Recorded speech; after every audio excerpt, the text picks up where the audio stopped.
Estamos con Martina Piolaza, especialista en seguridad. Bueno, y era uno de los tópicos también entre ambos candidatos. ¿Cómo lo viste?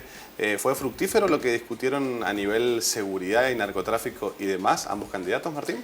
Primero, en términos generales, me parece que todos más o menos coincidimos. Qué bueno que se debate. Claro. Qué pena que el debate se redujo a un rejunte de spots de campañas uno al lado del otro, que no produjo el diálogo, pero también habla de la cultura política. Yo creo que esto está bueno para pensar de parte de los propios equipos, cuánto ponemos en riesgo. Claro.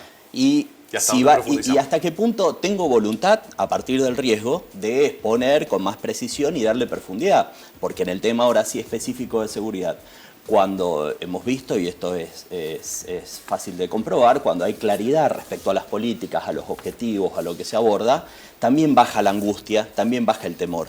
Y un elemento fuerte que ha marcado la campaña es la percepción de que la seguridad es un tema importante en la agenda pública, aparece como una de las primeras demandas sociales, y la falta de respuestas más o menos originales, algo que Massa sí capitalizó desde un discurso bien demagógico y bastante conservador y bastante pobre en muchas de las propuestas, pero que sí capitalizó.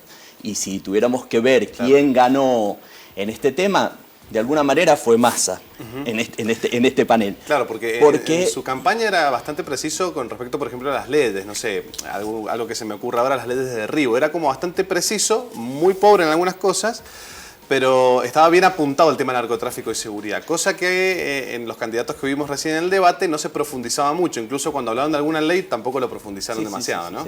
Sí, consignas, ¿no? Lo demás era un producto marketinero de consignas más o menos sintonizando con la voluntad y de poco sustento. Ahora, lo interesante es que a diferencia de los otros dos grupos de temas y de los otros dos bloques, en digamos que de alguna manera hubo consenso. A eso me refiero con que lo que uno percibe es que de parte de los equipos y de quienes armaron la estrategia para el debate hay una idea más o menos común sobre cómo abordar. Las críticas por dónde pasaron, fundamentalmente por la gestión. Provincia de Buenos Aires, adelantando a lo de chequeado.com, los datos de la Corte de la Provincia de Buenos Aires muestra que hay un aumento del delito en la Provincia de Buenos Aires, especialmente los delitos graves, homicidios. En el conurbano, y en algunos lugares del conurbano pasan a ser los lugares más violentos del país. Entonces es un elemento de se le arrastró a Scioli, que es cierto. La contracara, ¿cuál fue? La metropolitana, el poco despliegue territorial, 5 comunas, de las cuales solo una tiene niveles preocupantes de delitos. Y para ahorrar también, el BID hizo un análisis el año pasado sobre el despliegue de la metropolitana y la conclusión del estudio del BID era que no había sido desequilibrante respecto a los niveles de violencia y delito.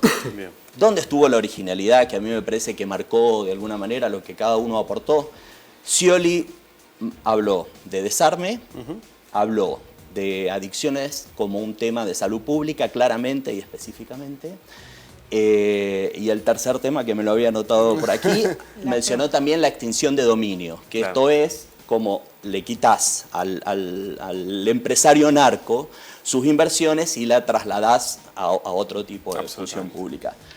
Macri también estuvo con temas propios que son interesantes y que están en la agenda política. Por ejemplo, una agencia federal de investigación del crimen organizado. Desde Vélez, cuando Estiuso dio vuelta a Vélez y terminó en su renuncia, y cuando Kirchner era más amigo de Estiuso que de Vélez, desde entonces se discute una fuerte resistencia de ese staff de la Secretaría de Inteligencia del Estado sobre avanzar en la creación de una agencia. Desde entonces se ha venido discutiendo y desde el año pasado hay varios proyectos, uno de ellos recuerdo el de Hermes Wiener, y Macri también lo ha levantado como un tema importante. Y me parece que ese enfoque es interesante hacia el tema de crimen.